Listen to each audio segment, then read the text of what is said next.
Are you ready? We'll get comfy, folks. It's story time. This story has a lot of moving parts, and I wouldn't consider myself the best writer, so I hope you can follow along. I dated a girl for about 4 months, and we recently broke up. Let's call this girl Sarah. Sarah has bad anxiety and depression, and due to the medication she takes, she often has extremely vivid dreams, and she would tell me about them. About a month ago, Sarah told me about one of her dreams that I'm convinced I had lived myself just recently. The dream went something like this. Sarah and I were hanging out at my buddy's apartment when my best friend, let's call him Dave, comes in and says that he and his girlfriend had just broken up. Dave and his girlfriend were very serious, which made this scenario odd. She said that after we talked to Dave about his breakup, we left to go and get some food. She said on the way she could remember us listening to this song by the artist Madintio. I'm a big hip-hop fan, especially Travis Scott, so the song Uber Everywhere by Madintio and Travis became one of Sarah and I's favourite songs together, causing her to recognise the voice of the artist in the dream. She said that while listening to Madintio and driving to get food, we got in a bad car accident, and this is when she woke up. Fast forward about 2 or 3 weeks, and one Friday night, some of my buddies and I decided to do some MDMA. I had done it before with no issues, but for some reason during this role I had a horrible experience. I felt trapped in a time loop, overrun by an unsettling feeling of déjà vu.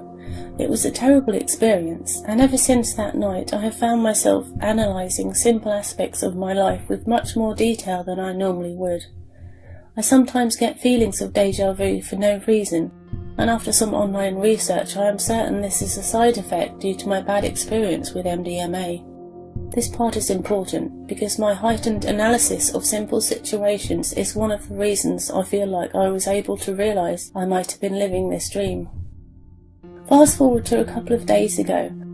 I would put that at a couple of weeks after the bad experience with MDMA and about a month after Sarah told me about the dream. Sarah and I had broken up and I was at the same friend's apartment that she had described in the dream. It was about 8 p.m. I was hanging with some friends and about to go to a meeting that was scheduled at 10. The plan was to leave my buddy's place, grab a bite to eat, and then drive straight to the meeting afterwards. Right as I'm about to walk out the door, Dave shows up and explains how him and his girlfriend had just broken up.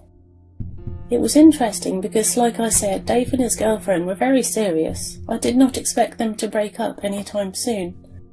I comforted Dave for a bit before leaving to grab a bite to eat. That day I had discovered a song called Skateboard P by none other than our man, Madintio. I subconsciously put the song on and began driving. I was alone and started thinking about my girlfriend and our recent breakup. I remembered that Uber Everywhere had been our song, and I also recalled how odd it was that Dave was experiencing serious breakup in the same week that I was.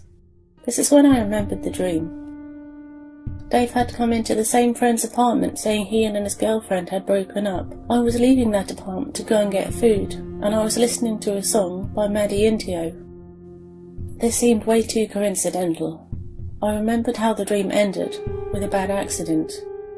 I decided I was just being paranoid. I hadn't eaten dinner yet, I needed to get food, so I convinced myself to stop being worried and just drive carefully. The fast food place I wanted to eat at is on a one-way street in the opposite direction from my friend's house. The shortest way to get there is to cut through a supermarket parking lot. The parking lot follows along a brick wall that is about the same height as my car and takes a sharp 90-degree turn towards the road. Imagine turning right into the parking lot, driving straight for a bit, taking a sharp right turn when the wall ends, and the fast food place is right there. Obviously on edge, I began driving slowly once I entered the parking lot. When I got to the sharp turn, I slowed down and began to turn. Right as I'm turning, there is an SUV going way too fast and directly towards me. I slam on the brakes and the SUV swerves out of the way. I just sat there in disbelief for a second and didn't even work up the courage to go and get food after that. I make that turn around that corner more than 3 times a week, and I always just whip around it. If I had just whipped round that corner, I would have gotten into a head-on collision with a car going way too fast. I am usually a man of science, a logical thinker that likes facts and black and white answers. Although I can't seem to shake this idea that I live the exact same scenario as Sarah's dream. And I can't seem to shake the fact that if I hadn't remembered that dream, I would probably have gotten in a very bad accident.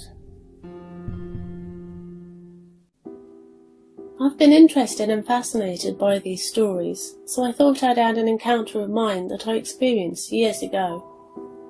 For a bit of context, I was around 4 or 5 at the time this happened to me and my family, so there's not all that many details that I can remember with much clarity.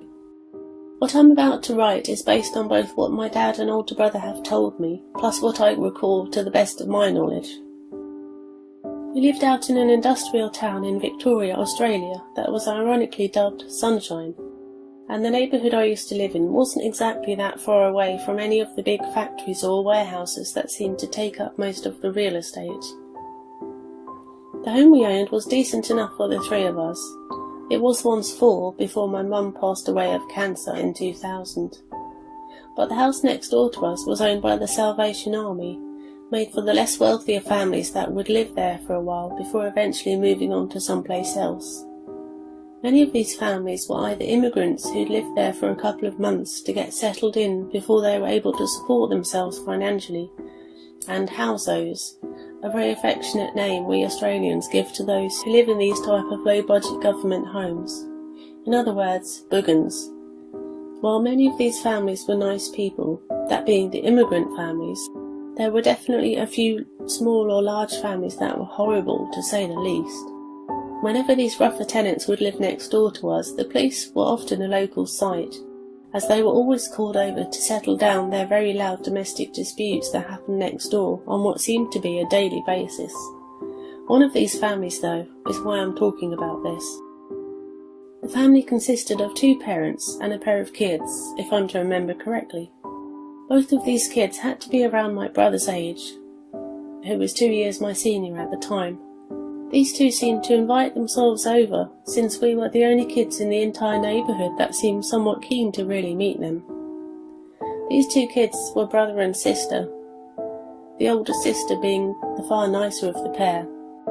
While it pains me, I can't recall anything about what she was like, but I have no issue in saying that the younger brother didn't leave the best impression on me. He was an aggressive 7-year-old kid who used to swear and would often threaten me with violence for the smallest of things. When you're a kid of 5 who's afflicted with Asperger's syndrome, you don't even know how to express your feelings to your folks.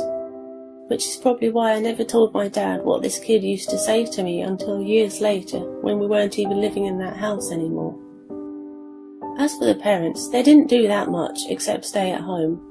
I never recalled these 2 ever heading out to work or anything of the sort. They never did anything about stopping their kids getting up to no good either, except for when they annoyed them at home, and then they scolded them very loudly. The family itself, like the many aggressive ones before them, never kept the place in the best shape. I can't imagine how many times repairmen and clean-up crews have been over once these families moved out, just to patch up the same spots of torn-out carpet or plaster holes in the walls. My dad would come over when they weren't around to close their garage door, only to find smashed furniture and garbage bags of unused clothes. It was clear that these guys, like the few before them, didn't give a shit about the house.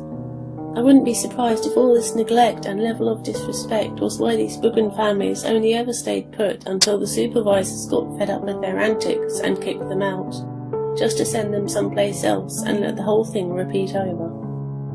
A few months in, after this one particular family moved into that home, it wasn't long before we realised that someone was breaking into our home and helping themselves to what we had. Since my dad had to go into the city to work and my older brother and I went to another town to go to school, the house would often be left empty for hours, sometimes even the entire day. Even though we had a security system set up in our home, whoever it was that kept breaking in was finding a way to disable it. It was just small things at first, like helping themselves to the ice creams we had in the freezer and leaving the paddle pop sticks on the ground, to taking much larger things we owned. One day we came home to find that someone stole our PlayStation, and another time my dad went to the garage and found many of his tools missing, As you can guess, the police became involved with investigating these constant break-ins and thefts. I can't exactly remember if they caught whoever it was, but it's a bit of a no-brainer to say the family next door were the culprits, or even people involved with those folks, but I guess I was too young to really figure it out. Their last and final break-in was one that I remember very clearly, and even thinking about it now and what it implied honestly makes me feel very uneasy. Just the fact that someone would even do that to somebody else. We returned home a bit later in the afternoon and we were greeted by the faint odour of gas. My dad told us to wait outside and ran into the kitchen to find all 4 burners on the stovetop turned on and the oven on and open, and on the bench top beside it was a lighter taped on its side. It was obvious that the lighter used to be lit for a small period of time because there was burn marks on the bench. We spent the next few days in a local hotel while the police went to sort things out. Our lovely neighbours, of course, weren't at their home, nor did they ever return home for a week while the police were hanging around in the area. These guys fled the house they destroyed themselves, but not before they left us a personal goodbye in our own house. From then on out, I don't recall what happened involving the people that lived next door to us. I don't remember hearing anything about the police making an attempt to locate the family, or if they ever found them. We eventually moved out of Sunshine in 2003 to a much better place in the southeastern region of Melbourne, leaving that house far behind us. Compared to living out there, the house I'd spend a good amount of my life in was far better, especially with our neighbourhood being so chill and nice. But to the family who threatened us, stole from us, and tried to burn down our house, and then made a run for it, for the love of God, I hope we never meet.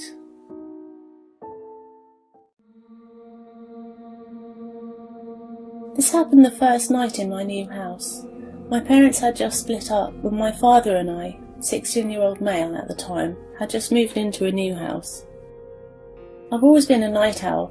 Our first night there, I was in my room watching a movie. The houses on this street were pretty close together, I would say about 10 feet apart, with the chain link fence in the middle. My bedroom window was directly across from my neighbour's side door. This was at about 4 AM, if I remember correctly. I had just smoked a bowl of some good chronic when I hear this car with a tuner-sounding muffler pull out front, possibly into my neighbour's driveway. I thought this was odd because I had already met them, and it was a preacher, his wife, and a newborn baby. I knew my neighbour's car didn't sound like that. I hear their chain-link fence make some noise, so being the overly cautious, paranoid person I am, I peek out the window to see a fairly tall guy dressed all in black and have his hands cupped peeking into their door. Instantly I get goosebumps and bad vibes, but I start to blame the weed for making me paranoid and try telling myself nothing is wrong with this picture, that it was maybe their brother or possibly a friend of theirs. So I lean back in my bed. I'm about to unpause the movie, but just then I get the feeling I should take another look. Just as I look out the window for the second time, this guy is still standing there, and he proceeds at that moment to reach up to their porch light and start to unscrew the bulb. In a split second it goes from lit up to completely pitch dark. I'm thinking, oh shit, what do I do? Should I call 911? Wake my dad? Do nothing? At that moment I see my orange hunting mask, the kind with the eyes and mouth holes cut out. I put it on. Figured it would be more scary to this guy than a 16-year-old kid, and I didn't want him to see me and blame me for this botched murder, rape, robbery, kidnapping. And I was also stoned, and it seemed like a good idea. So I put the mask on, peek my head behind the shades, and have my face by the glass. I knock really hard like 4 times, and the guy turns around. I wave as creepily as possible. I couldn't see his face, but he was probably shitting bricks and ran as fast as possible and peeled out. My dad and I went over in the morning, after I told him, and informed them of what happened. They found their light bulb untwisted, and a huge knife lying on the ground. So those of you who watch Rick and Morty already have a good hint at what transpired last night just from my title. Just to preface everything, I'm a 26-year-old male who currently lives in Richmond, Virginia.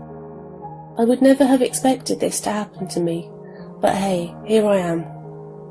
It's a long one, so bear with me. My friends and I decided to go to a little brewery in a nice part of town, sipping beers and playing Cards Against Humanity, nothing crazy.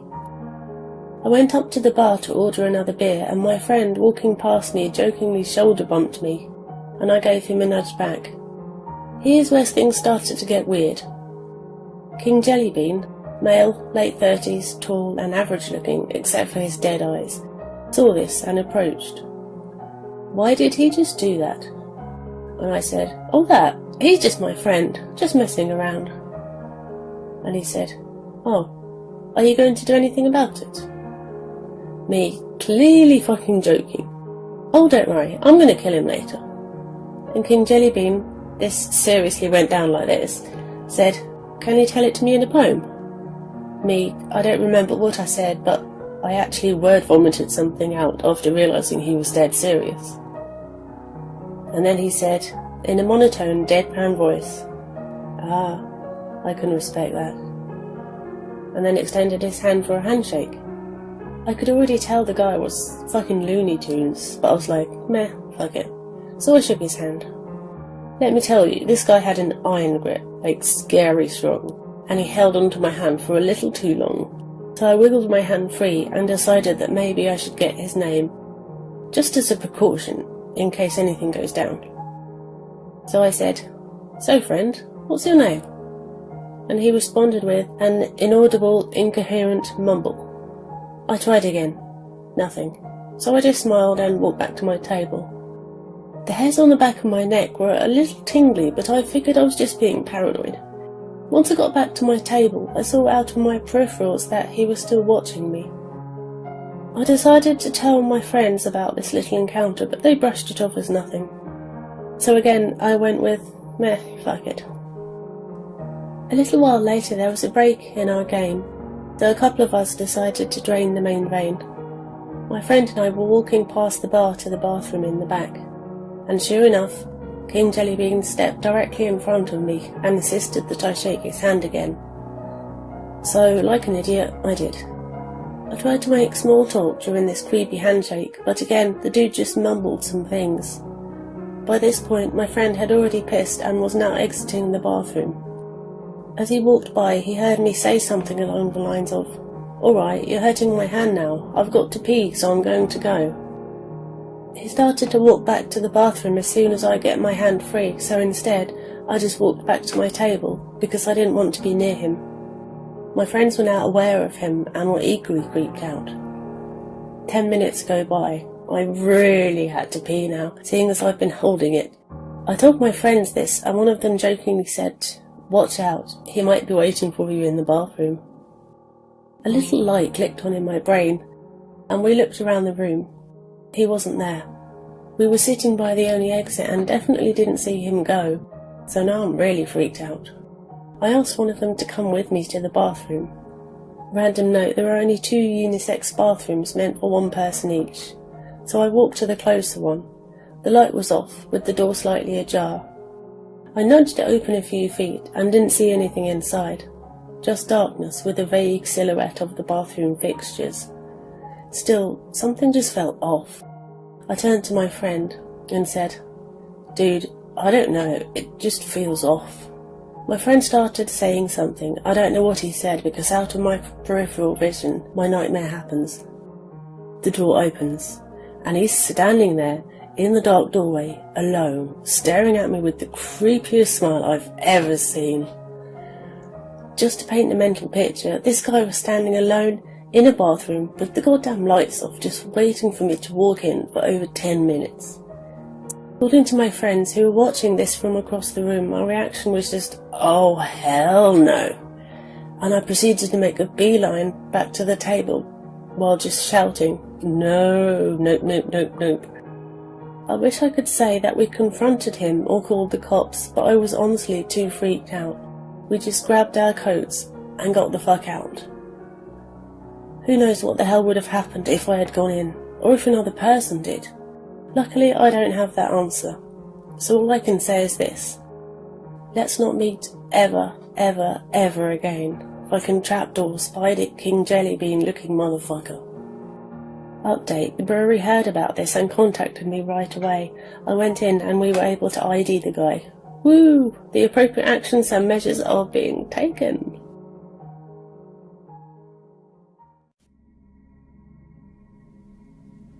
At about 8 PM last night, yep, what a spooky time, I was walking with a friend of mine, Sally, about a mile to the closest cafe.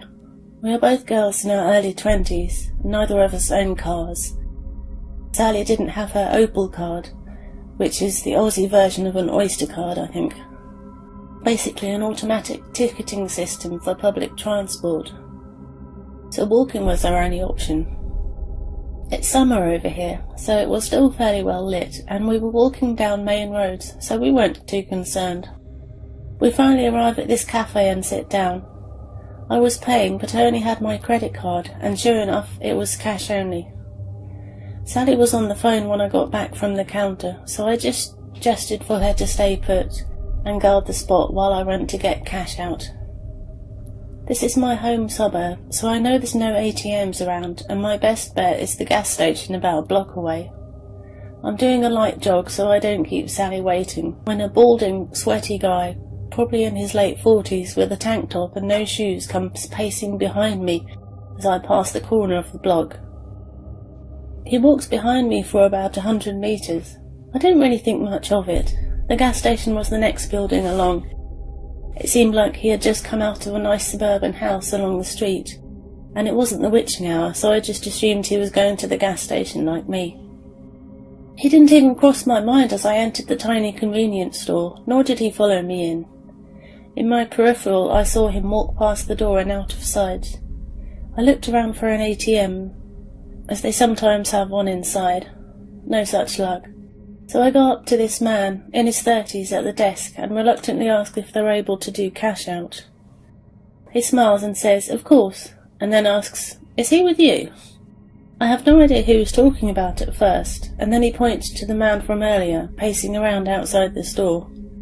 Keep in mind he didn't look at all menacing. He wasn't going back and forth just outside the door. He was drifting in the space outside, from the pavement to the gas pumps to the storefront, seemingly aimlessly. I assumed he was on drugs.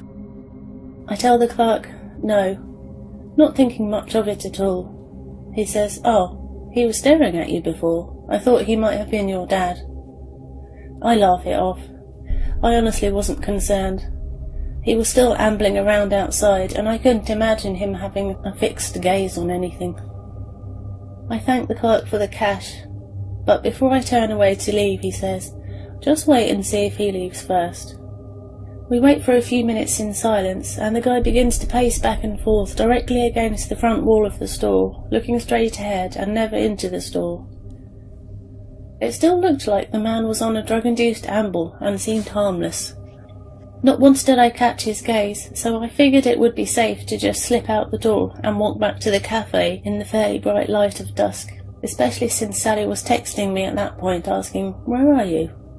I thank the guy at the desk once again for his concern, assure him that I don't know the guy and am not involved in some weird scheme to rob the store, and head for the door. The clerk asks if I want him to walk out with me. I say that I should be alright, and begin walking away from the block. As I leave the store, the drifting man stops pacing and makes a beeline for me from the other end of the building. I seriously didn't think much of the guy at all up until that point, but for the first time he was briskly walking in a straight line towards me. The hairs on the back of my neck stand up and I start power walking so that he doesn't think I'm actively trying to escape him, still trying to convince myself that I'm just being paranoid and should be more casual. I don't look behind me to see how close he is. I've reached the pavement on the other side of the gas pumps when I hear the clerk run outside. He's yelling at me, "Go! Run! Run!" I make a break for it, looking over my shoulder. He's grabbed the man by the shoulders from behind. The balding man isn't even glancing behind him or trying to escape. He's just watching me run away. That's pretty much the end of the story, folks. I kept running until I crossed the road and then turned around, still standing. The clerk is still just holding onto the odd staring man. The clerk and I are looking at each other in bewilderment, not really knowing what to do. He makes a hand gesture to go, and I gesture my thanks. You know, they clasp your hands together and shake them a bunch of times. I got back to Sally with the cash and brought the food, before walking back home a different way. Overall, the old guy at the gas station, let's not meet. Nice gas station attendant who went well out of his way to help my naive self. I'm definitely glad we met. I am a 20-year-old woman that lives on the West Coast, and I have lived here for about 8 months. This happened within the first month of my time here. In most bigger cities, restaurants are partnered with cell-phone delivery apps. The delivery people for these apps tend to frequent the restaurant in which I am working. Typically, I see the same 5 to 10 delivery people multiple times a day and get to know them pretty well, except one. He only came in while we were busy and always tried to talk, and, in annoyance, I would ignore him. One day, this man came by to pick up multiple orders. I gave him the orders and turned around, barely acknowledging him. This is when the questions began. I should have seen the warning signs then. "You don't even want to say hi to me?" he said with a smile. The kind of smile you give someone that you know well. The kind of smile that is meant for friends. The way that he looked at me threw me off, but I gave him a small smile and said that I hoped he had a good night. He rolled his eyes and went to put his deliveries in his car. He came back with his phone and told me to put my number in it. I politely declined his offer and began to turn around. "You won't regret it, Charlene," he said gently, pushing his phone into my hands. At this point I was extremely uncomfortable, but the restaurant was empty besides the chef in the back of the kitchen, and I couldn't get his attention. So I set his phone down and did what any person would do. I wrote down a fake number on a napkin. To my horror, he picked up the number and began to dial it into his phone. He put it up to his ear and rolled his eyes in frustration. "Just give me your real number." I then wrote down my real number, but with no area code, hoping he would be okay with that. I had just moved here recently, so my area code would not be easy to figure out without knowing of my life before the West Coast. "Charlene, you didn't write down your area code." My heart started beating quickly. I had never given him my name, and I never wore a name tag. "Pick up the phone when I call, and if you answer, I will leave the restaurant." I could tell he meant it. He would not leave until I proved to him that it was my number. He called. The phone vibrated in my pocket, and I knew that I had made the worst decision of my life. I showed him the phone, and he left. I loved my job, but the worst part was the distance. I always took the bus home, and had to make multiple switches in order to get home, and it was typically an hour commute. This was not a problem during the day, but by the time I got off work around 11, it was risky. About halfway through my commute, I received a call from a number I did not recognise. I answered out of curiosity, and partly because I thought it was someone asking me to cover their shift the next day. But the voice said, "Oh babe, you didn't have to take the bus home. I would have driven you. Someone as pretty as you should never have to do that. What are you doing tonight? Want me to come over? My friends are with me. We could come to your place." I quickly hung up the phone. When the bus reached a stop about a block away from my home, I was lucky enough to see that my neighbour had been sitting near the front of the bus and was able to walk with him back to our apartment building. For the next 2 weeks, I got 10 calls a day and about 15 texts, all of which were increasingly strange. Most of them were just about how pretty he thought I was, but then they began to make me fearful.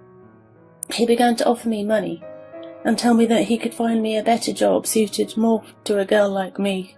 He started coming in more for deliveries, and I finally told my boss what was happening.